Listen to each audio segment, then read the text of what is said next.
What is up, baddies? Happy New Year. I have been recovering from what I think is this new flu that everybody's been talking about. Maybe it's my karma for being a YouTuber. So I've had this channel for about a year now, and I like to talk about crochet mostly. I do vlogs, tutorials, commentary, and I also like to talk about things happening in the wider media and arts and culture community. I try my best to give advice and insights based on my own knowledge and experience and research, but every once in a while I do slip up and say something incorrect. So in this video, I want to address some of those times I've been wrong and correct myself. I also want to explain why I said what I said and hopefully explain my line of thinking, because some people were assuming the worst. I will not be providing an apology video with tears. Instead, for every incorrect statement, I will be taking a sip of this pickle juice to atone for my crimes of spreading false information on the internet. Let's get started. Let's do a taste test first. Okay, starting off, I said that the hook shape is the same on every crochet hook.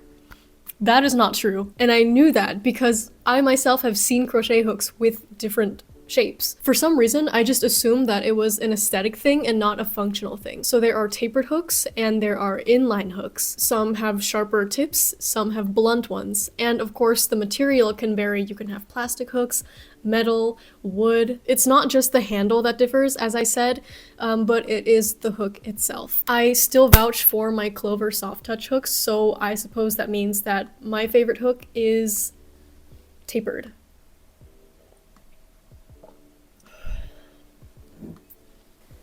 So I said in a video that you have to work both into the tail and the magic circle when doing the first round of the magic circle. I said this in my video about common beginner crochet mistakes. The truth is, not necessarily. You can also work into just the circle itself and leave the tail out. The issue with doing this is that the tail is then not secured into the stitches, so you run the risk of it falling out and then your whole first round unraveling. But if you do have a good grip on your project and you don't want to work into the tail, you don't have to. The good thing about working into the tail and the ring is that each stitch acts as kind of a seatbelt that straps that tail in, making it harder for it to fall out. Bottom line, you either leave it in or you leave it out. If you do a combination of those things, your circle won't close in the end. Working into both the circle and the tail also makes it more secure after closing it. You run less of a risk of it opening back up as you work. I would still recommend working in the tail.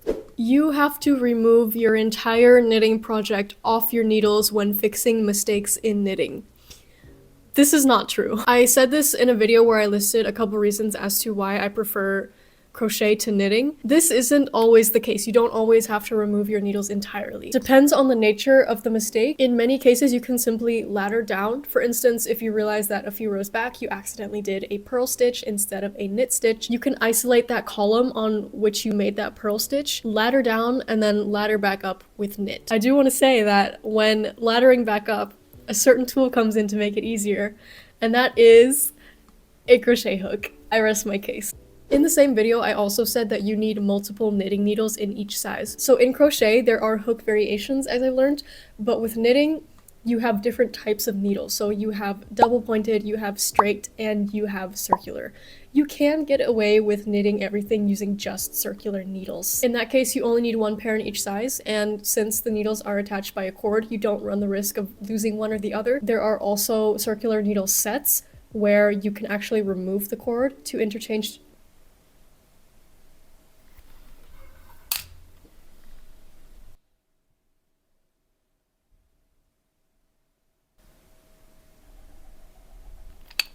It's the depths of winter and they're fornicating on my balcony, sorry. So you can get a set of circular needles where it's multiple needles and then just one cord, and then you don't need to have multiple cords that get tangled. So if you want to take up knitting and you still want to remain fairly minimalist, I would go for circular needles. Straight needles are fairly uncommon. As for double pointed needles, they certainly have their perks, but right now, I'm still learning how to use them, and I'm very overwhelmed by the sheer amount of needles I have in one project, and they fall out a lot. For those of you following my knitting journey, I have officially finished my very first pair of knitted socks. I made them for my boyfriend. They fit perfectly and it was a super fun project in the end.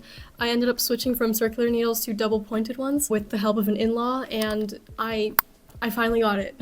After 3 months. I already started a new knitting project. It's another pair of socks, and this time, this part, the cuff, is crochet. I want to learn how to combine knitting and crochet, so that's where I'm at with my knitting journey. It's worse with a straw. As you guys can tell, I'm always in the process of learning new things, and that's why I'm very happy to be sponsored today by Skillshare, a learning platform for creatives. On Skillshare, there's thousands of classes for just about anything: clay modeling, knitting, photography, all taught by field professionals. I used to do a lot of graphite illustrations, but I've never learned proper drawing technique, and I would always only draw humans. I want to learn how to draw animals, especially pigeons, because they're my favorite. I've been going back to basics with How to Draw a Beginner's Guide by Brent Eviston. I chose Brent's course not only because he's really good at making daunting things sound simple, but he just so happens to be also a bird enthusiast, and he draws birds in his demos. So he breaks down everything from how you should hold your pencil and the angle at which you should keep your drawing surface. Just doing the very basics right now, I've already learned that my circles are fantastic, but my vertical lines need improvement. The first 500 people to click my link in the description or scan the QR code will receive a 1-month free trial of Skillshare. I really encourage you guys to use this opportunity to learn a new hobby, especially since it's the start of the year. And if you're thinking about learning drawing, I highly recommend Brent Eviston. Back to the video. Okay, some language mistakes. I make a lot of language mistakes. So firstly, in a video, I pronounced this word wrong. I said archaic. It's pronounced archaic. I learned that word from reading, I'm sorry. I've also been saying yarn skein instead of skein. Apparently skein is correct. I'm trying to keep saying skein instead of skein, but I still slip up a lot. So you will be hearing me say skein again. Just know that I know that that is wrong. I called this thing a noodle strainer. Apparently it's called a colander. I didn't know that. I've always called it a noodle strainer because I use it to strain the waters out of my noodles. Moving forward, I will continue to call this a noodle strainer. I am sorry for those offended. I acknowledge that the correct name is colander. I will not be calling it that. I will drink more pickle juice if I have to. Ugh. In my crochet hot takes video, I said that wool yarn is itchy. That is ungrammatical. I should have said wool yarn is scratchy.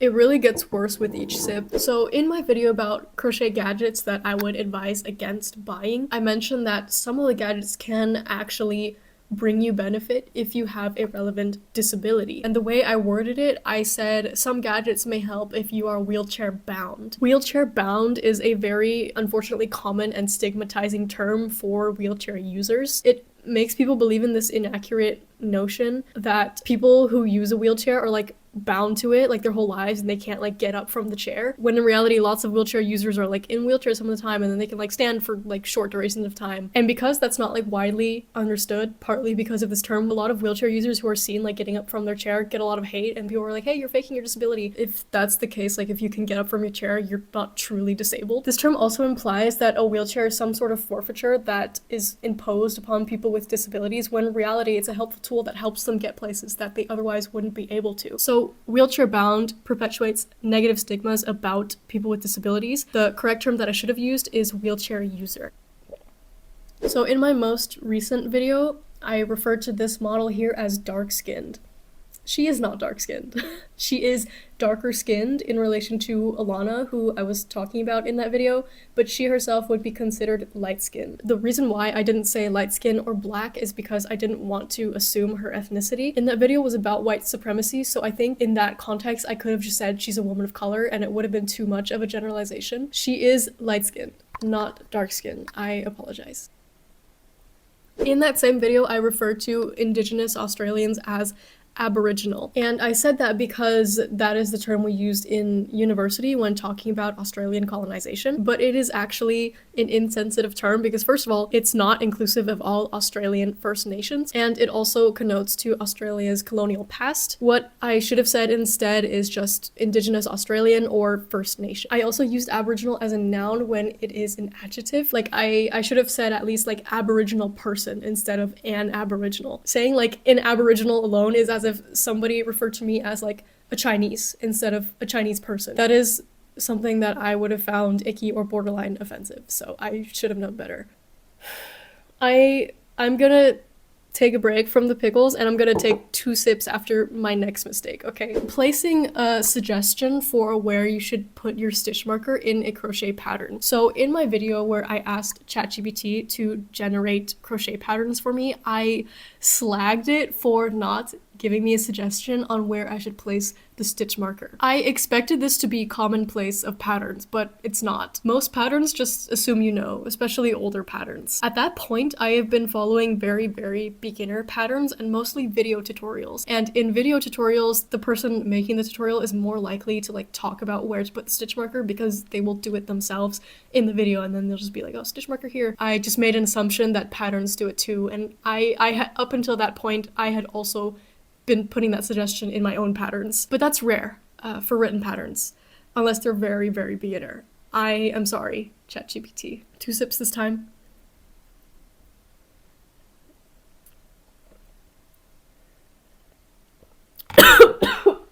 This next one is so embarrassing. I need you guys to not laugh when I say it.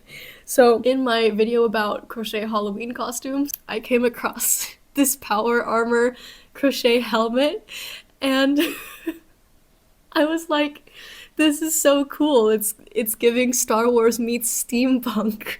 So I thought that this was a sci-fi inspired pattern. I didn't know it was actually a sci-fi thing. Like I thought it was a spin-off, like a no copyright version of like a stormtrooper helmet, something along those lines. I just thought the designer came up with it on their own while being inspired by something like Star Wars, when in reality it is a pre-existing thing. So power armor is an advanced armor that gives you durability as well as greater strength and load capacity, sometimes even protecting against radiation and alien environments. Like basically you put it on and you become a human tank. And the suit itself can be powered up, hence the name power armor. It's kind of like a cyborg suit, I think, if I'm getting this correct. Power armor exists in Fallout as well as Warhammer. I think the closest thing to power armor that I had encountered prior to making this video was the AMP suits worn by the RDA in Avatar. So it has like similar functions and a weapon system, but it didn't have the helmet that this designer made. If this counts as power armor, let me know, because then I did know about it. To be fair, I wasn't off. Like, this is science fiction and low-key steampunk.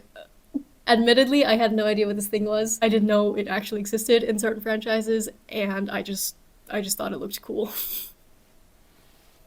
Oh, this is really not a good punishment to do when you're sick. So this next one isn't something necessarily I've gotten wrong, but I do want to make it known. In my Marie Kondo video about yarn stashes, you guys see me sorting through my yarn and then storing it away. And I basically store it in my IKEA shelf. And I just want to say and warn you guys that if you thought this was a good idea and you want to recreate it, this is not the best way to storing your yarn because it can get infested. It's best to store your natural fibers, especially in an airtight bag. As a precaution, any yarn that you acquire, you should be putting it in the freezer for like a day to kill off any pests that were potentially in there. So that one wasn't a mistake technically, so I'm gonna eat a pickle instead of drinking the juice.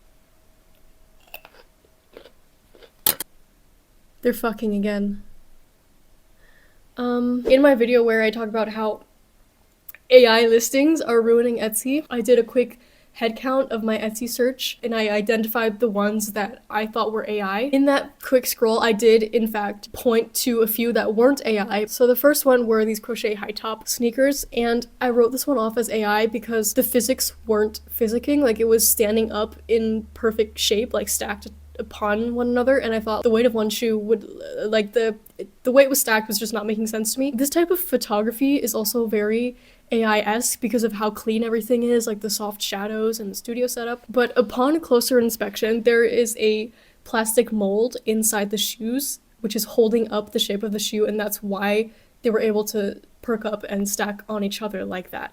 So this listing was actually real. Another one are these crochet pit bulls. Similar reason, like the very clean, coherent texture. The way the dogs were stacked was kind of strange to me, like the way the middle dog's kind of suspended. It didn't make sense to me. And the eyes are very shiny. Also, it's got that same kind of low aperture background where you can't really see what's in the background. This listing is also, in fact, real. 2 sips.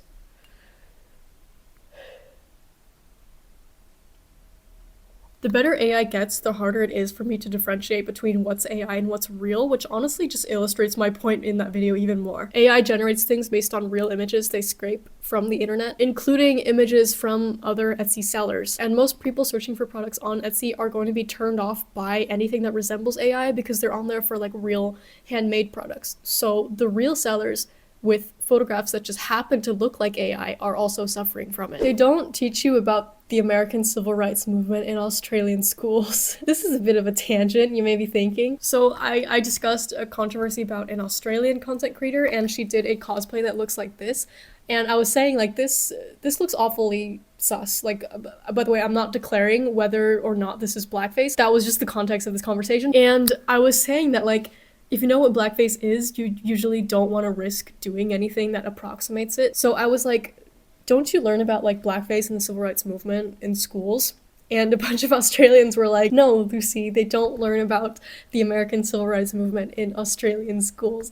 A lot of people were calling it American behavior to assume that an Australian school would have, like, American history on their syllabus. In my defense, I was schooled in Europe, and we did learn about the civil rights movement in America. We also learned about South African apartheid and the transatlantic slave trade. Admittedly, those are a lot more relevant to European politics, but we did learn about American civil rights. I did higher level IB history, and we were taught various independence movements. Yes, I was a privileged international school IB kid. Shout out to Mr. Light, my history teacher. He was fantastic. It was wishful thinking to assume that other parts of the world also taught about the American civil rights movement, given that so many countries still sugarcoat their own history. I personally think it should be a part of every school syllabus, just as I think every school syllabus should teach the Holocaust, Stonewall, the rape of Nanjing, ongoing geopolitical movements, etc. Likewise, I think every English literature course should teach To Kill a Mockingbird, Fahrenheit 451, maybe a hot take, but also the Hunger Games. I do have lots of reservations about school systems. I think they are far from perfect. Like, as I said earlier, we were literally using the word Aboriginal in, like, a derogatory way in a course about media colonialism. I digress. I have heard from other Australians that they teach about Australian colonization, World War II, and that over time most Australians come to know and understand what blackface is. And I also learned from you guys that blackface is quite common in Australia. Like, apparently most households still have mammy dolls. That was news to me. So those were a couple times I've slipped up in this past year on this channel. I hope we can still be friends. I unfortunately cannot make myself understood by everyone. Please everybody with my takes or know everything. I can only correct myself when I've said something objectively wrong and change my opinions when presented with new information. I know there's more information I've probably gotten wrong. Unfortunately, I can't read every single comment anymore. Friendly reminder, please be nice when, like, leaving comments correcting me, because if you use, like, a lot of insults and profanity, it's gonna get automatically moderated. If I said anything wrong in this video, I'm gonna be really embarrassed. And if you don't like my content, you can refrain from watching, and you can even, like, block or mute my channel. That does not affect me. If you do choose to stay, I hope we can keep learning from each other, and I am very excited to keep on making content for this channel. I wish everybody who is also struggling with this flu a speedy recovery. Do not drink pickle juice. I am lightheaded right now. I will see you guys in the next one. Bye-bye.